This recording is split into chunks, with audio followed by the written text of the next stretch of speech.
Welcome to another episode of the AI in Manufacturing podcast here on Industry for Audio TV.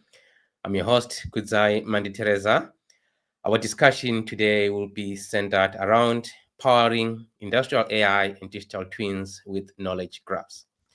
And my guest on this episode is João Dias-Ferreira, who is the head of IoT knowledge graphs and AI at Scania. João, welcome to the show. Thank you so much for taking the time today. Thank you, Kudzai. It's a pleasure to be here. Awesome stuff. So to kick things off here, could you introduce yourself to our audience and tell us a bit more about your role at Scania? Yes. So currently, I'm working at Scania. As you mentioned, I'm heading the group from Central IT. So Scania, we have a central IT unit which works more on the innovation side, and we work with sort of new technologies. And within the group, we are working with IoT, knowledge graphs, and AI. And the view, of course, for the reasoning behind of having such a group, even though we have the three different teams that are focused on these different areas, is to actually have kind of the end-to-end perspective where we go from the ingestion of the data, both from the industrial side on the factories, as well as potentially from connected vehicles and from the product side. And then, of course, turn that data into information, create knowledge out of it, using and leveraging knowledge graphs, and then put AI on top of it so that we can create more knowledge and automate more things and do everything that what we see nowadays AI enabling. So that is a bit of the reasoning behind the team. I have been at Scania for seven years or 8 years now, going from lead solution architect more on the production side. Then I was working as a digital strategy lead, and now I'm working as a head of this group, basically. So that's in me in short. Prior to that, worked 7 years in research at Stockholm Royal Institute of Technology. Awesome stuff. Yeah, so I'm really excited to unpack a whole lot of the topics that you brought up just now.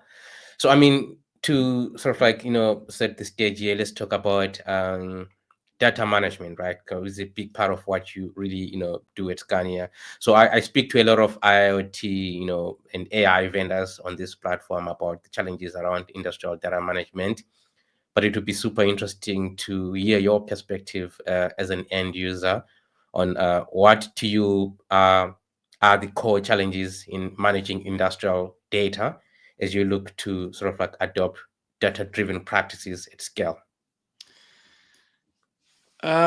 Yes, for us particularly, and Scania is quite a big company, and we have been working under this distributed sort of setup where you actually have a lot of silos. So basically, we have these different production sites, and in each production site, those they are basic, or they have been. Scania is a very old company. They have been basically independent, so they have been able to take their own decisions. And that is one of the drivers for Scania actually to be so successful. But that comes with a cost, especially nowadays, where we actually have a lot of silos and technical depth and a lot of different architectural setups in the different factories. And that was a big effort that we started working with when I was in my previous role, and then we started to try to change. But the challenge here is that you're starting to work with central and general strategies, and it's still very much in the culture for the different units to take their own decisions. So that has had repercussions towards how we handled data and how we manage it. So that has been a big challenge to start to try to have some kind of more of a centralized overview and governance. So we don't want to control the PRUs, but to have a way that we can actually have some common approach on how we manage data. So we have been working a lot on trying to create some kind of both from a strategic and target architecture direction to set the baseline, and then put some or all of the different data management tools that we need to have in place to support that journey. But we still nowadays today, even though we have come quite further, we still nowadays have a lot of challenges. For example, both in terms of finding information owners and how to connect the data. How do we secure that the data in one PRU can be so that we can compare it to the data that we are collecting it with the other PRUs. So we have made quite a lot of progress.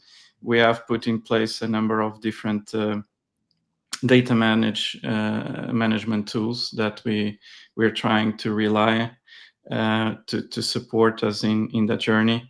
But it's still a constant effort that we need to make in terms of getting everyone to, while we try to enable for them to really get into that and really start to have this kind of data management setup where we can leverage the data that we are collecting. So we are very good at it on a factory floor level. We have quite advanced solutions on the PRU level, and now we are trying to get better so that we can share information on the whole company level and so on. But still a lot of challenges, which I guess it's very common to these kind of companies. Oh yeah, absolutely. So if I understand it correctly, it's more around the challenges of saying how do you scale what sort of like separate domains already do so well, and how do you sort of like bring this centralized governance but still give some autonomy, kind of Yes. like balance that. Exactly, because our job from a central IT perspective is really to enable. I mean, we're trying to centralize to distribute, if that makes sense. So how do we centralize the minimum things we need to do to enable different teams and different factories to and different areas to work independently, while we keep this kind of required governance and central level, which makes things interoperable. So that is where we're trying to improve, and that's, for example, where knowledge graphs can can play a very important role. So we are actually currently in a transition period where we are moving a bit away from the traditional data information architecture and moving a bit more towards relying on knowledge graphs to actually bring that kind of contextual dimension and interconnection between the data, so that we can realize the potential that we see, basically. Absolutely. Yeah. So maybe let's talk about knowledge graphs, because I mean clearly knowledge graphs and ontologies are at the core of your strategy. I mean, you are one of the few people I know who has got actually knowledge graphs, head of knowledge graphs as the title, right? So clearly that's a big part of your strategy is Scania. So I would like first of all, if you could define, for the benefit of our audience who are not maybe familiar with the concepts, what are ontologies and knowledge graphs in the context of industrial manufacturing, and then maybe talk to us about the role that knowledge graphs play in sort of like advancing that interoperability and analytics. So In very basic terms, and I'm not the most technical person to talk about that, but in very basic terms, you have the ontology part and you have the knowledge graph part, and they are different. The ontology part, you should see it more as a schema, as a structure, which gives you the high-level view on how things connect between each other. The knowledge graph instead is more on the actual instance of data that you're populating the graph with. So you create a schema, you create the ontology, which gives you the how things are connected between each other. And it's when you populate that with actual data that you have a knowledge graph. So those are the basic difference. But this has been from our experience, which we have been working on this for quite a long time. This is actually a big threshold or a big barrier to overcome, because it's slightly different concepts and approach compared to more traditional software development and so on, where you have the normal structured databases. And but that's basically the concepts behind. You have the structure. It's just that the ontology gives you more than just having an information object. It tells you how is that information object connected to other things, so that you actually can understand when you're talking about someone. One of the very important things is the context. The context might change completely the perspective of when you're using a certain word and when you're using certain data. So, for example, something that we work with a lot as a manufacturing company is working with parts that we use to build a truck, right? But apart from a logistics perspective, is totally different from a production perspective, or from a development perspective, or from a design 3D model, or when you have an embedded circuits within that part. So you can see it for so many different directions, and working with ontologies and knowledge graphs gives you the ability to create this and contextualize the data so that you actually understand where and how is this coming into play. So that is, but that is currently a journey that we are on and trying to go for at Scania, basically. Yeah. And how would you compare sort of like, it sounds to me like ontology is more like a unified namespace, so our audience would be familiar with the unified namespace. Can you kind of like compare for us, kind of like that approach with the unified namespace? Where do they diverge? Where are the similarities? So from a unified namespace perspective, you have quite of a well-established structure that you use to actually guide people or give some ground basis so that they know where to find what, and they know what to use the data for, and how is it connected. I think the ontology side will just enrich that. I mean, unified namespace, you could almost see it as more of an hierarchical structure.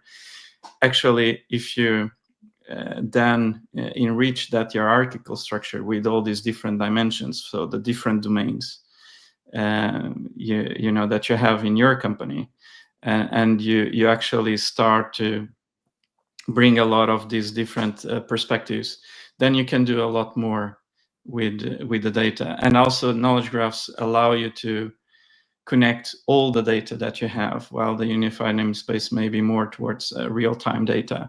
This will give you the ability to know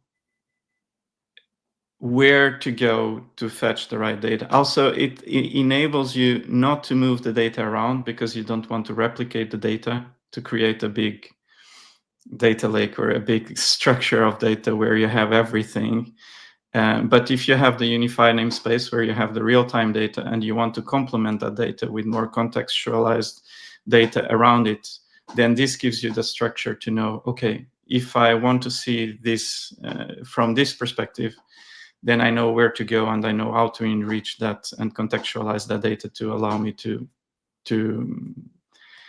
do more do more things and bring more data that might be relevant for the decisions that I need to take, based on real-time data and based on the contextualized data that I need to have around that area to take. So that's, I would see it more as a layer on top that will allow to enrich what the unified namespace already provides to you. Yeah, that makes a lot of sense. Makes a lot of sense. Now, I mean, as you kind of like, mentioned at the beginning, that, a big part really of what you're doing, or really what a lot of companies are doing, as far as digitalization is concerned, is really setting up that, connectivity infrastructure to, first of all, de-silo, the industrial data, and then, do some standardization, whether it's a common technology as far as the protocol is concerned, or is a common data format. So I'm curious to find out, in your view, what kind of like have you seen is kind of like the best approach as far as that IoT integration and standardization is concerned? I'm not sure I can boil it down to one best approach. Yes. Because I think there could be potentially many different ways. We are not there, so I cannot say that we have succeeded on going for one thing, and that is working completely. Also, because our positioning as a team, we are working over the factories. So our IoT platform connects to the factory shop floor, and enables you for example, to start with on a site level, to connect all the different factories and to manage the data on the site level. And then we have, of course, the centralized broker where we get all the different data. But we are not necessarily responsible for the onboarding of the equipment itself. So we have the actually IT unit which works with production, which is where I came from before, where they are responsible for setting up the equipment, connecting it to your SCADA layer, MES layer, and now we are more and more working together with them to actually connect them to what we have from a production unit broker, which will then use to connect to our broker as that we provide from our side. So there is this responsibilities distinction that we have, and that's probably common in many different big companies, where we're actually not touching on the connectivity part, but we work together with them. And something that we have been discussing a lot, and we had some initial trials back in 2019, even though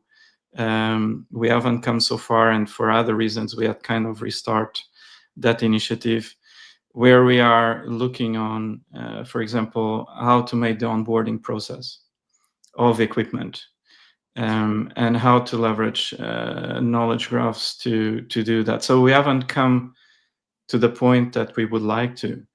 But the ambition here, to a certain extent, is that depending on the kind of equipment, we want to automate that as much as we can, basically. I mean, we want to not to have leave it up to the integrators that come and deploy the lines to secure that we know that what they should do, and they do it properly. We want to automate that part as much as possible, and independently, for example, when they define some specific data points, that we actually can, in an automated way, map that directly to our structure in the factories, so that we have basically create directly this kind of interoperable layer. When you connect the equipment, you connect it directly to the right oh, now I'm missing the word, but to the right place, for example, from an MQTT perspective. So that is something that we have that you have done before, that you have some kind of structure that when you onboard the equipment, it tries to figure out, and that's, for example, what you can use knowledge graphs for.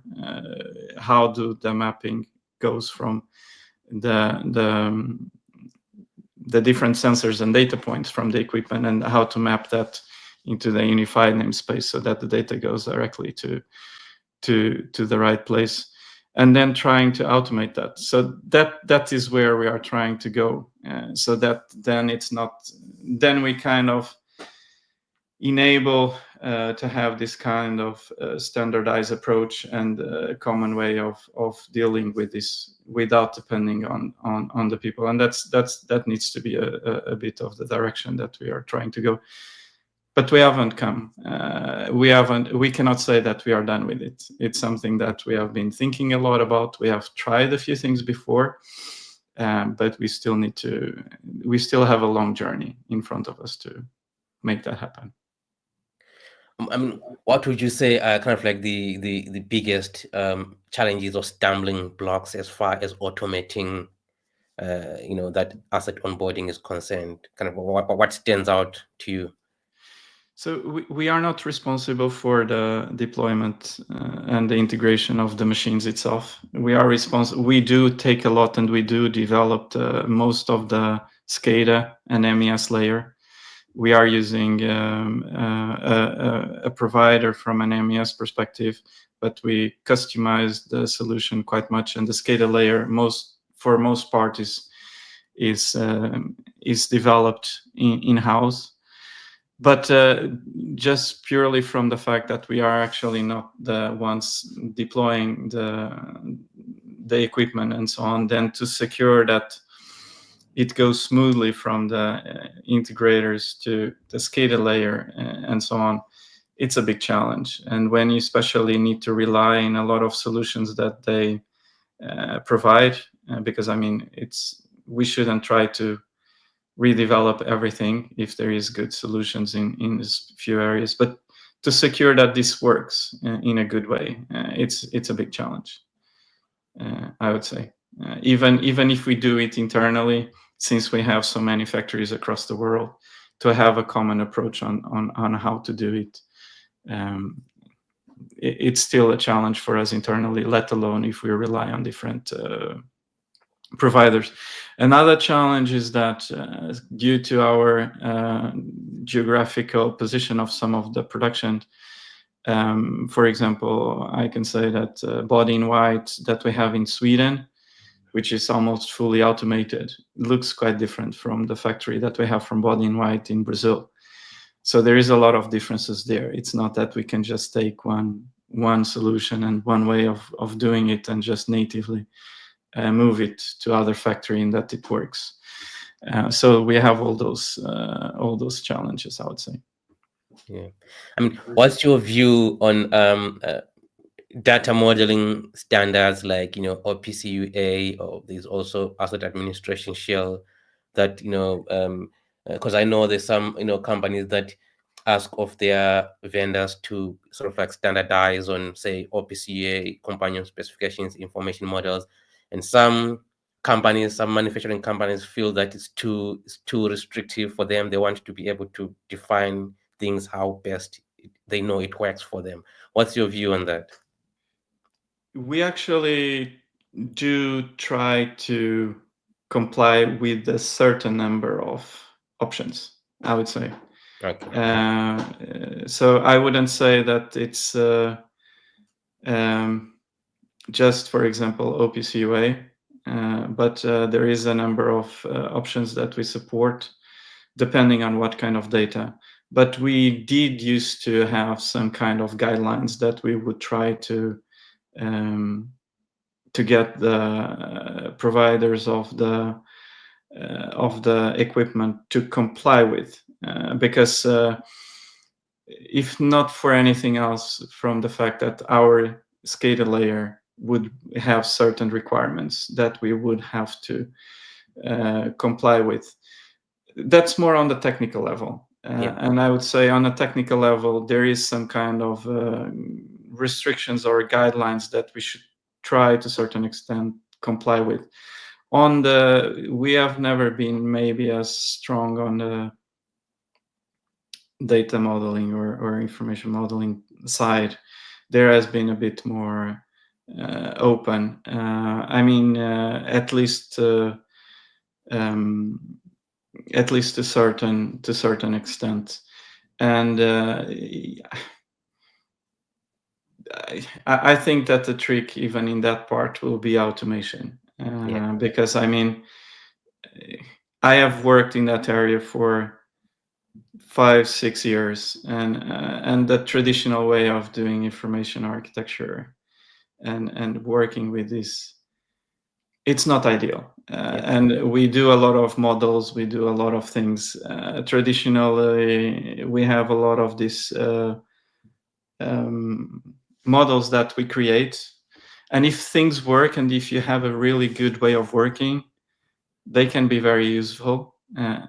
But if you don't have that, and if you don't have the underlying structures on how to work with those, which we don't at Scania, because we were very distributed, and now we are starting to impose this kind of, then it's a challenge. And then for me, it's more relevant to start to think about how we can automate those kind of things than to actually have a specific way to do information modeling, for example, and impose that into the suppliers.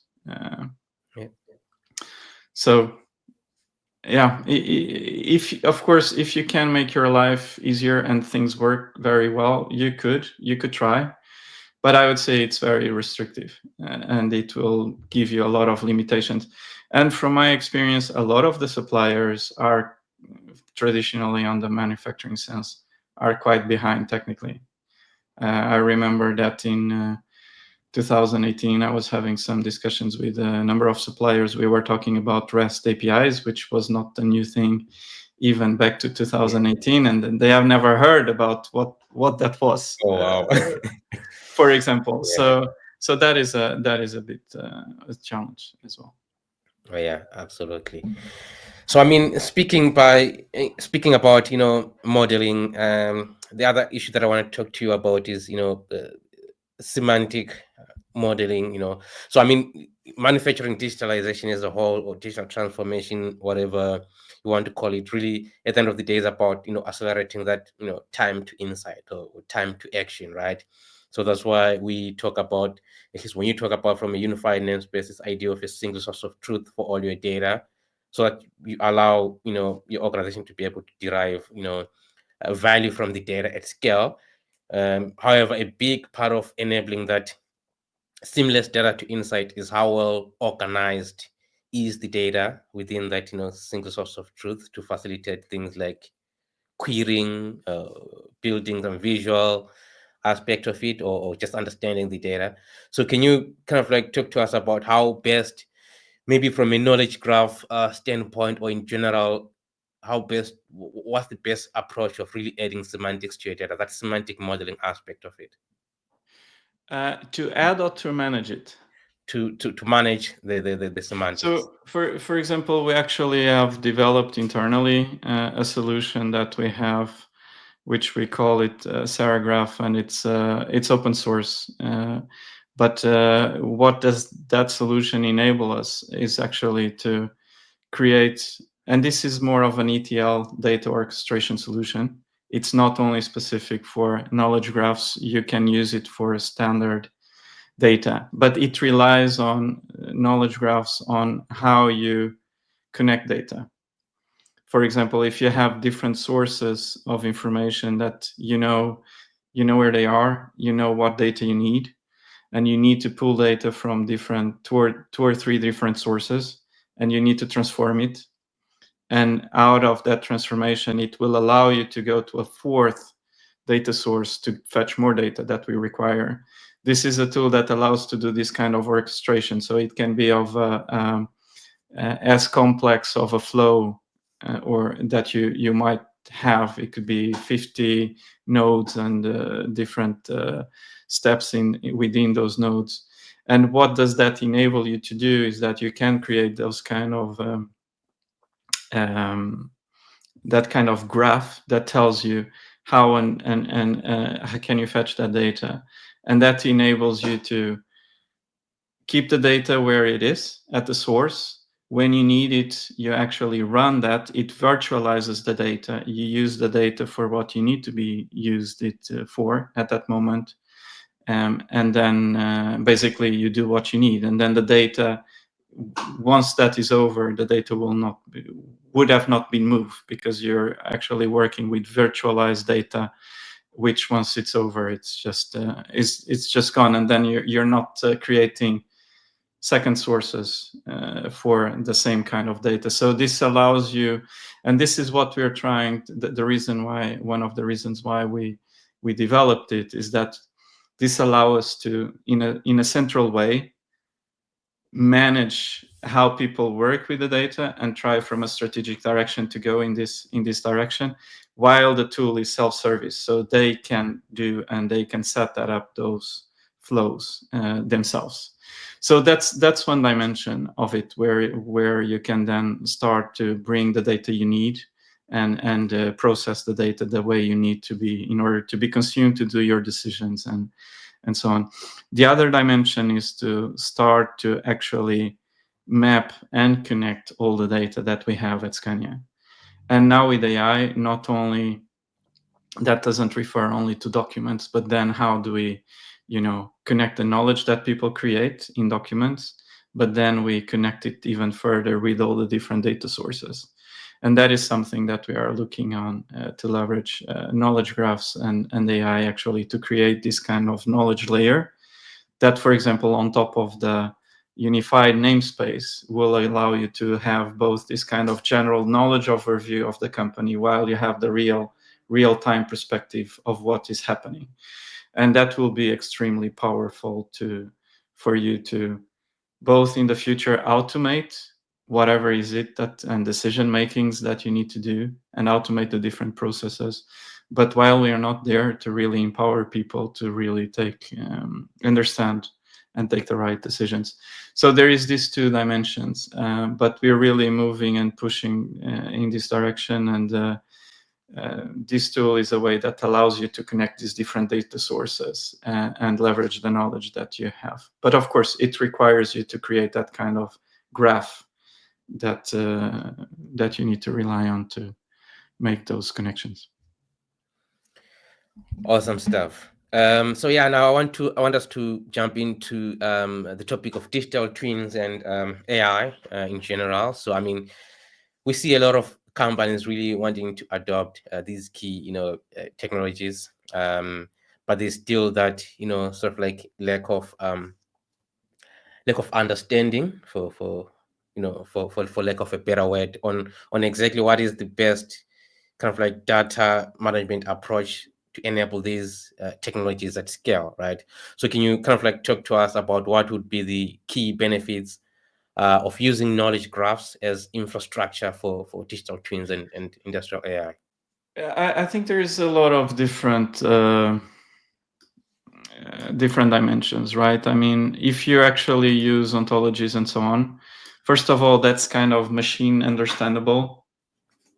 So the equipment or the software, the machines can interpret that kind of knowledge directly. So that's one perspective. And of course, when you do that and you automate those processes, you kind of enforce naturally a common vocabulary and a common, let's say, information management setup. Then there is different perspectives. The other one is that you start to create this kind of knowledge layer and how things are connected to each other.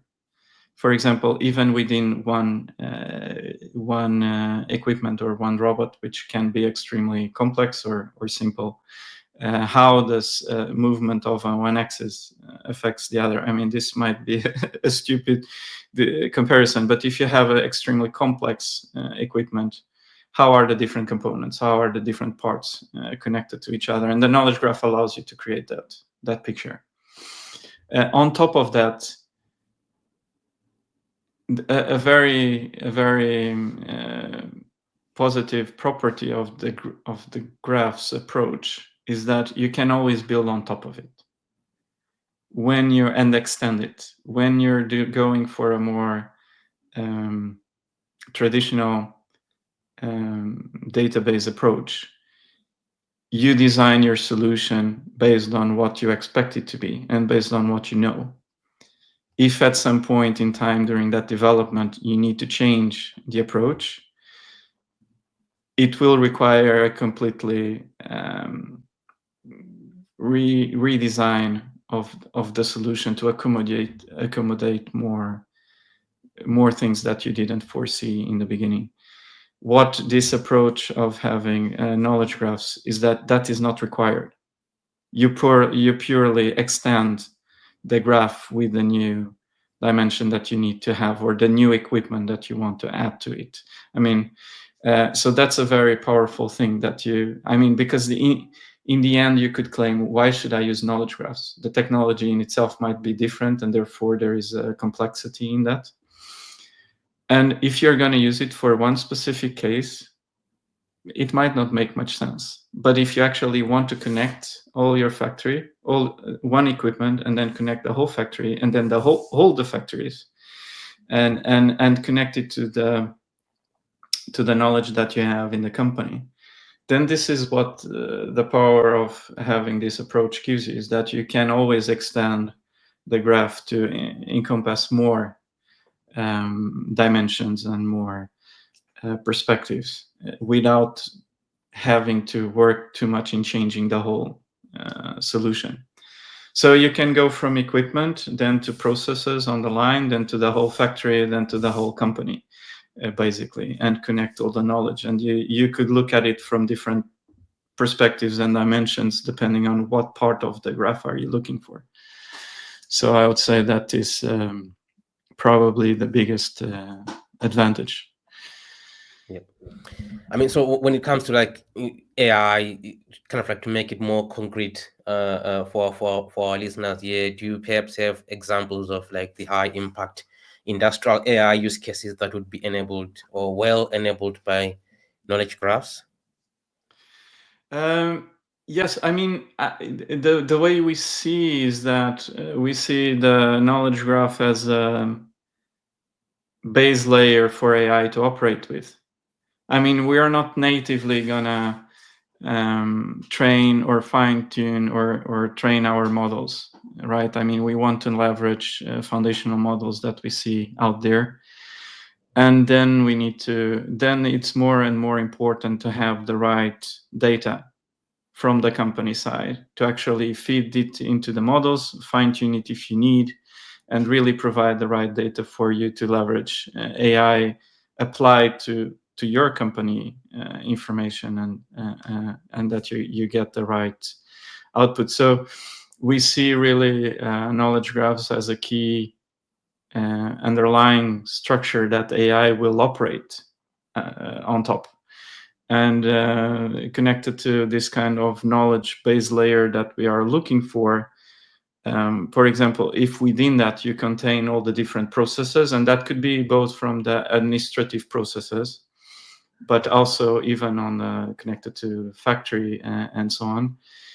If you have all the knowledge of those processes well documented in a knowledge graph and available for AI to work with, then it's very easy for them AI to consume that and to act based on how your processes look and give you the right information. On top of that, then, for example, I mean, we start to see now a bit more of the standardization in terms of AI solutions with, for example, MCP. Yeah. If you actually make the services, imagine, for example, the different manufacturing services available through a MCP server or something, where we have different services available for AI to consume, and AI knows how those processes should look like and knows what kind of actions should take to comply with your request or to do something. Then you have all you need to go from the knowledge around the processes and knowledge around what needs to happen and which kind of services do you actually need to act to make that happen and to actually execute on that. So the way we see is that knowledge graphs will actually be a critical part as a foundation for them to AI to operate on top of, basically. Awesome stuff. So, I mean, just quickly going back to the topic of digital twins. I mean, digital twin is one of the most inconsistently used terms that I've seen out there, right? So Yes. everyone have got their own definitions of what they think a digital twin is, and I guess maybe it's more because this is looking at it from a technology perspective, right? So I would like to kind of get your sense on like the business value of it, right? What to you is kind of like the real business value of a digital twin? I would say really the value is to really understand in real time, to start with, on what's going on, to have real and of course out of that you have a lot of, I think we tend to lean a lot on these basic easy examples like predictive maintenance and so on, that they come naturally as a first example. But I would say that that is one of the starting points. It will also allow to get transparency of what you have, what's happening. But I would say the really value then is to, if you really have a digital twin, the way I would see it, and it's not about the 3D representation. I mean, that gives you a lot, and that is important. But more than just a 3D representation, it's really about the possibility or the ability to simulate, new scenarios, to try out new things, to try to optimize your factory floor, for example. With Let AI try to run a number of different scenarios and optimize that, and eventually automate that, but have your digital twin as a sort of your primary source of truth, and then have your real life assembly or process or factory to try to replicate that. But if you have a proper digital twin and access to it, then it will allow you to do all these things. And of course, we want to introduce a new variant. We want to introduce a new process. What is it that we need to change? What's the most efficient way to do the tweaks on the process? What can we simulate that? Can we? So I would see it. There is value both creating transparency of what's the reality of what's going on, and that together with, but then also understand the impact of actions that you're doing today in the future, and that's more on the predictive maintenance side. But really trying to leverage your digital twin to try to optimize and understand what's going to happen in the future and try to react. We more and more are going into kind of unstable reality, or maybe not unstable is not the right word, but I mean, companies have traditionally relied on a stable market. That's not our reality nowadays, especially with the new geopolitical questions that we have. So we need to really have a way to understand how to act and what to do in a short frame of time. And I think to have that capability will be extremely valuable for you to optimize production and optimize your supply chains and optimize all your processes, basically. Awesome. I'm really excited to hear you sort of like view it that way, because that's also how I've kind of like always viewed the value of digital twin being this ability to be able to sort of like simulate the future, and then be able to determine which one is the more optimal path to take. So, but on a technology perspective, what would be kind of like the composition of a digital twin? Because obviously having the ability to simulate means that you need to have some history, right? You need to have some lessons learned, right? And then you also need to have some real-time data stream. But in many cases, kind of like people look at it like as a real-time view of your factory, the digital twin, or the real-time view of whatever component, whether it's in 3D or not, but just that real-time model. Yes. So in your view, what is like the full breadth of a composition of a digital twin? What are the key pieces that are sort of like required to really build up a digital twin? I mean, definitely this semantic layer that tells you how things are connected, how things are working, how those things are impacted. You definitely need to have historical data to understand basically the behavior of the equipment.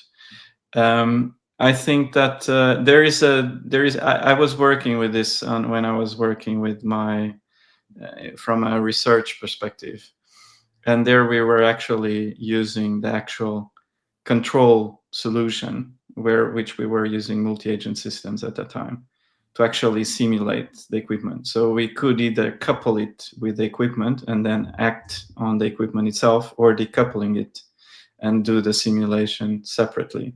But then you had these different dimensions. You had historical data to understand and kind of optimize, and you have this kind of notion on how the different equipments were connected and all the information. So from that perspective, we need those different dimensions. I think that having AI now with the capabilities that we have to put together and simulate different scenarios and to be able to create those different scenarios is going to be a key. And I think that, I mean, the way I see it going, more than what we're doing now, because I don't think we do it to the full extent that we should be doing.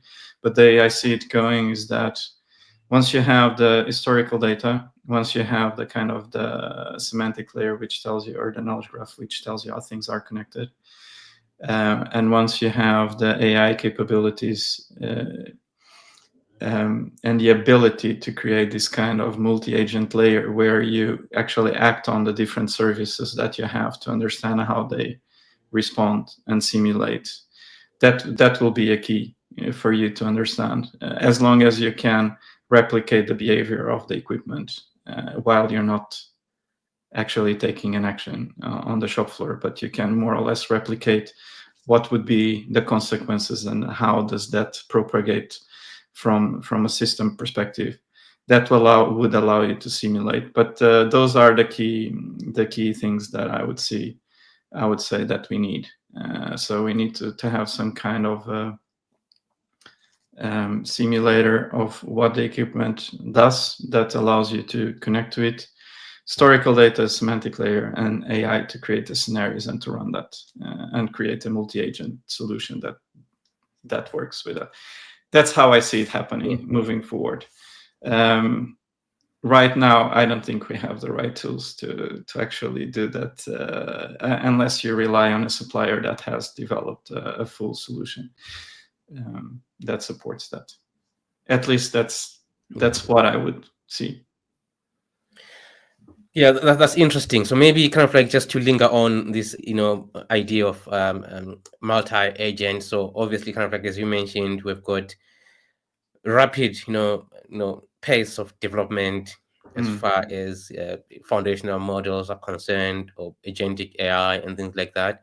So when you kind of like just bring in all these different technologies together in kind of like in support of the digital twin, can you kind of like paint a picture for us, maybe more futuristic kind of what would be that ideal next generation digital twin, for you look like with all these technologies put So together? the way I have been seeing the digital twins, and the reason why I said that, because I have been sort of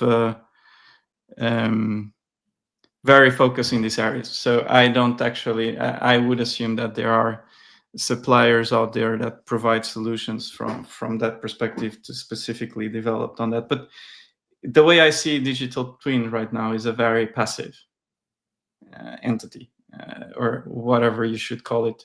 It's something very passive, which you use to actually, I mean, in many cases, just someone calls a pure dashboard, just their digital twin of the factory, as you were alluding to, that you just see real-time what's happening with that equipment.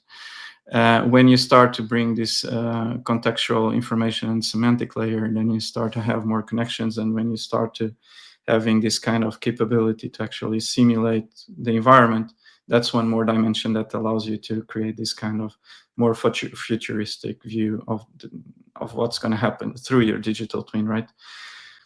I think the agent perspective, what it brings to the table is that they go from being passive to active, proactive. So you can start having the digital twins to control the actions that they perform themselves.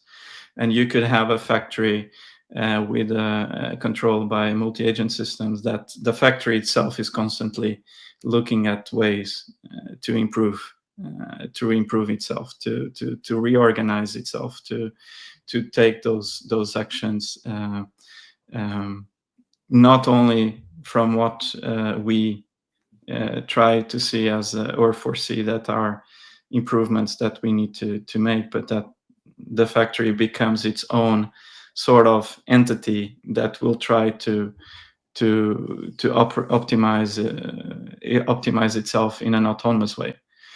So that's what I see, that the bringing the AI agents into the picture will I don't think that's what the AI agents are currently, because they only act based on your actually prompting.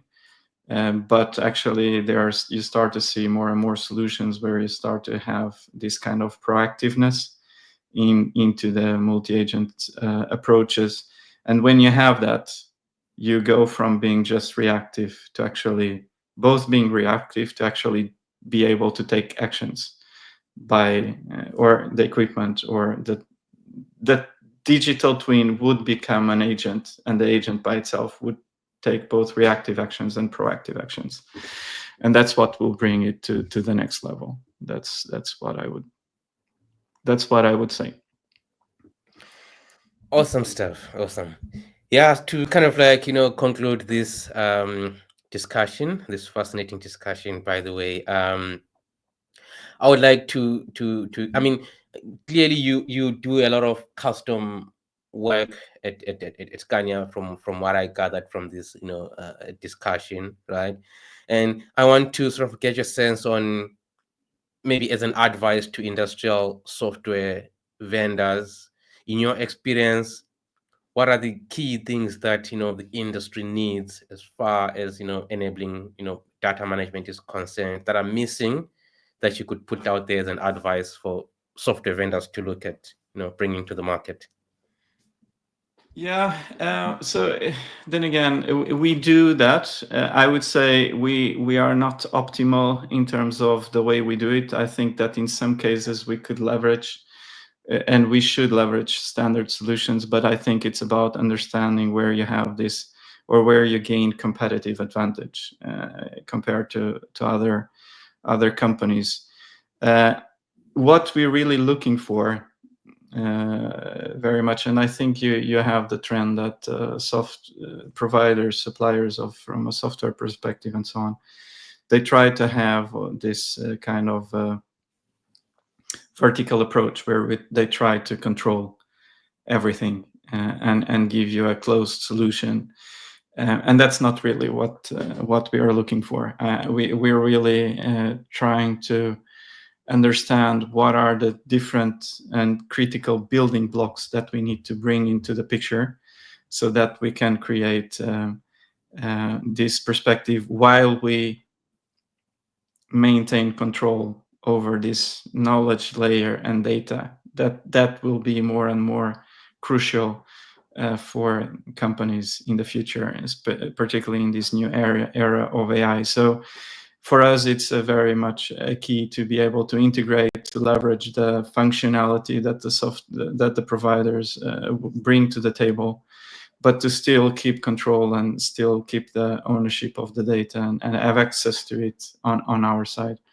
And that's sometimes what I see, that it becomes a bit challenging, because they want to have this control from beginning to end, and then our ability to navigate and to actually tweak the solution towards what we want becomes a challenge. And we don't want to tweak their solutions. I mean, we want to leverage their standardized solutions as much as we can, because going into custom solutions with suppliers, then it leads to all the problems that we are all familiar with challenges in terms of updates and keeping the software relevant. So I see this as a key aspect also for us to be able to quickly adapt to the needs and to the changes in the market, and to react and change as quickly as we need, while we keep and maintain control over our data, basically. Great stuff. Yeah. So just quickly, what are you most excited about when it comes to AI in manufacturing?